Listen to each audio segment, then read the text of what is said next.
జై శ్రీరామ్. శ్రీమాత్రే నమః. శ్రీ గురుభ్యో నమః. 2024 సంవత్సరం ద్వాదశ రాశుల వారి రాశి ఫలితాలు. ద్వాదశ రాశుల వాళ్ళకి మరియు ద్వాదశ లగ్నాల్లో పుట్టిన వారికి ఈ మాసం యొక్క రాశి ఫలితాలు ఎలా ఉన్నాయి, మాస ఫలితాలు ఎలా ఉన్నాయి అన్న అంశాన్ని మనం పరిశీలిద్దాము. అయితే ఈ విషయాలు తెలుసుకోవడానికి ముందుగా గోచరన్న గ్రహస్థితులు. మేషరాశిలో గురు భగవానుడు సంచారం చేస్తూ ఉన్నాడు. కన్యా రాశిలో కేతు భగవానుడు సంచారం చేస్తూ ఉన్నాడు. ధనుసు రాశిలో కుజ భగవానుడు శుక్ర భగవానుడు సంచారం, కుజ శుక్రుల సంచారం జరుగుతూ ఉంది.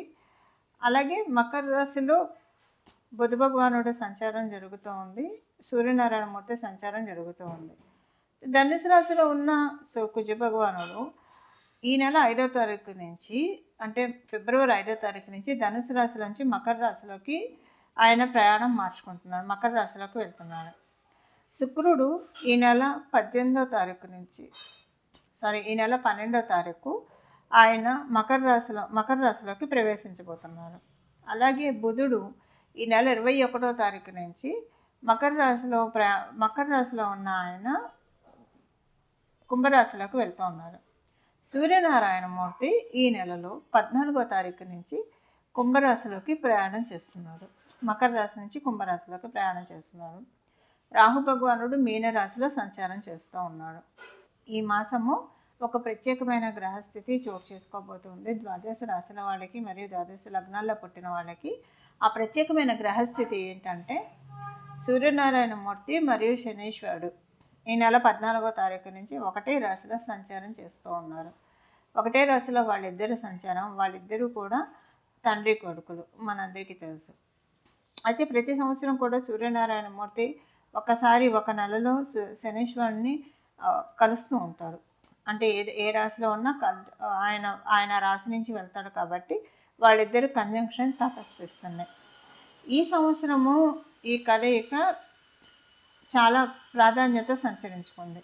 ఎందుకంటే వీళ్ళిద్దరి కలయిక కుంభరాశిలో జరుగుతూ ఉంది కాబట్టి ఇంకా బహు ప్రాధాన్యత సంచరించుకుంది. ఆ ప్రాధాన్యత ఏంటి? ఆ ప్రాధాన్యత వల్ల ద్వాదశ రాశుల వాళ్ళకి, ద్వాదశ లగ్నాల వాళ్ళకి ఎలాంటి ఫలితాన్ని వీళ్ళిద్దరూ కలిసి ప్రసాదించబోతున్నారు తదితర విషయాలన్నీ, ఒకవేళ మీకు అనుకూల స్థానాల్లో లేకపోతే కనుక ఏ రెమెడీ చేసుకోవడం వల్ల ఈ ఫలితాన్ని మీరు అందుకోగలుగుతారన్న అంశాలన్నీ కూడా మనం ఒకసారి తెలుసుకోవడానికి ప్రయత్నిద్దాం. మిథున రాశిలో పుట్టిన వాళ్ళకి, మిథున లగ్నంలో పుట్టిన వాళ్ళకి ఈ మాసంలో మీకు మీ రాష్ట్రాధిపతి అయిన బుధ భగవానుడు బలం మీకు చాలా బాగా ఉంది.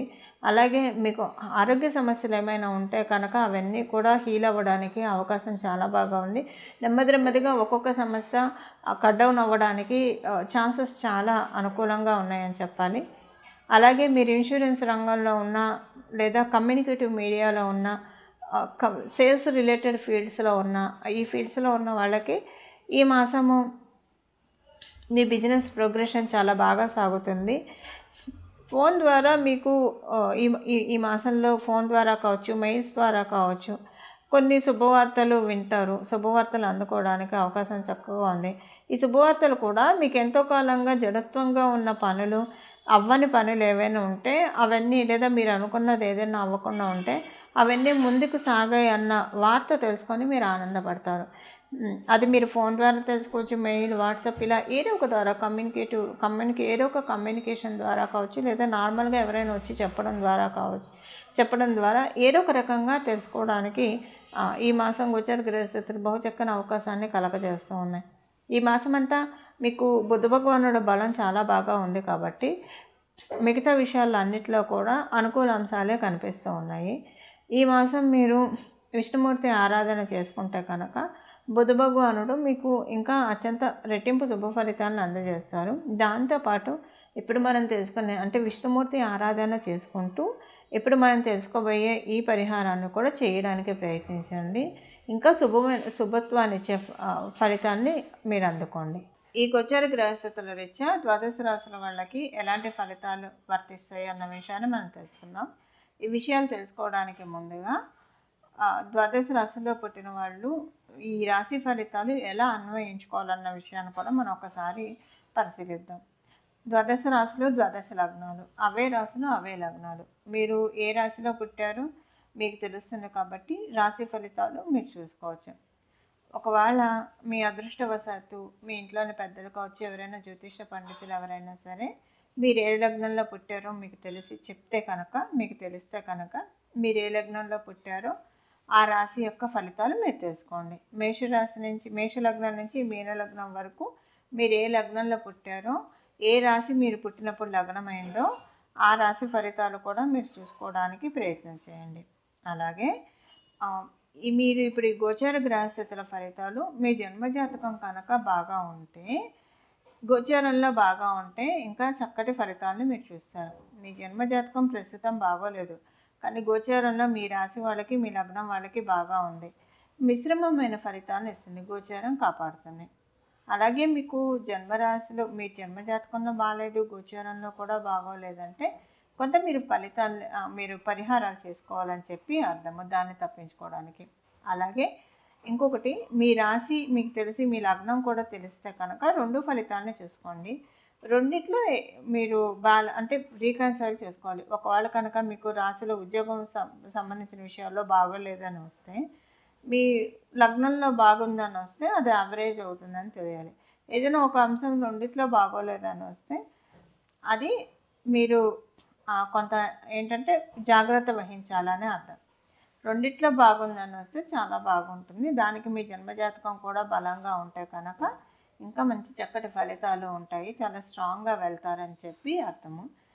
ఇలా మీరు చూసుకోవడానికి ప్రయత్నించండి. ఇక మనం రాశి ఫలితాలు తీసుకునే ప్రయత్నం చేద్దాం. చూశారు కదండి, ద్వాదశ రాశుల వారి మరియు ద్వాదశ లగ్నాల వాళ్ళ ఫలితాలు. అయితే ఏ రెమెడీ చేసుకుంటే ఈ మాసం అంతా కూడా చాలా చక్కటి శుభ ఫలితాలు వస్తాయన్న విషయాన్ని మనం చూద్దాము. ఈ ద్వాదశ రాశుల వాళ్ళకి ఈ ఫలితాల రీత్యా ఏ పరిహారం చేసుకుంటే ఈ మాసం అంతా కూడా సానుకూలంగా ఉంటుంది అన్న అంశాన్ని మనం ఒకసారి చూద్దాం. మీరు ఏ రాశిలో పుట్టినా సరే, ఏ లగ్నంలో పుట్టినా సరే, మనకి మెయిన్ ఏంటంటే మన జీవితాల్లో మనం పొద్దున్నే లేస్తే ఇంత వెలుగు ఉందంటే, ఇంత ప్రకాశంగా మనకి డే అంతా వెళ్తుందంటే దానికి కారణం కేవలంగా సూర్యనారాయణమూర్తి కుంభరాశిలోకి ఈ మాసంలోకి రాకపోతూ ఉన్నారు. అందువల్ల సూర్యనారాయణమూర్తి కుంభరాశిలోకి రావడం అనేది నిజంగా చాలా స్పెషల్ థింగ్. కుంభరాశిలోకి ఆయన వచ్చి ఆయన సింహరాశి మీద పరిపూర్తి దృష్టి పెడతాడు. కాబట్టి ద్వాదశ రాశుల వాళ్ళకి, అలాగే ద్వాదశ లగ్నాల వాళ్ళకి కూడా మీ పేరు ప్రతిష్టలు ఇనుమడింప చేసుకోవడానికి ఈ మాసంలో చేసే ఈ పరిహారము చాలా చక్కగా ఉపకరిస్తుంది. ఆ పరిహారం ఏంటో మనం ఒకసారి తెలుసుకోవడానికి ప్రయత్నిద్దాము. జగత్ అంతటికీ వెలుగుని ప్రసాదించే సూర్యనారాయణమూర్తిని చరణాన్ని ఈ మాసం అంతా కూడా మనం ఆశ్రయించాలి. అయితే ఎవరైతే రోజు విష్ణు సహస్రనామాన్ని చదవగలిగిన వాళ్ళు విష్ణు సహస్రనామాన్ని చదవడము, కొంతమందికి విష్ణు సహస్రనామాన్ని చదవడం రాదు. అలాంటప్పుడు మనందరికీ తెలుసు, అందులో ఉన్న చిన్న శ్లోకము శ్రీరామ రామ రామేతి రమే రామే మనోరమే సహస్రనామ తత్తుల్యం శ్రీరామనామ వరానని. ఈ శ్లోకాన్ని చదువుకున్నా కూడా పూర్తి విష్ణు సహస్రనామాలు చదివిన ఫలితం మనకు వస్తుంది. ఇది చదవడం కన్నా ప్రయత్నించండి.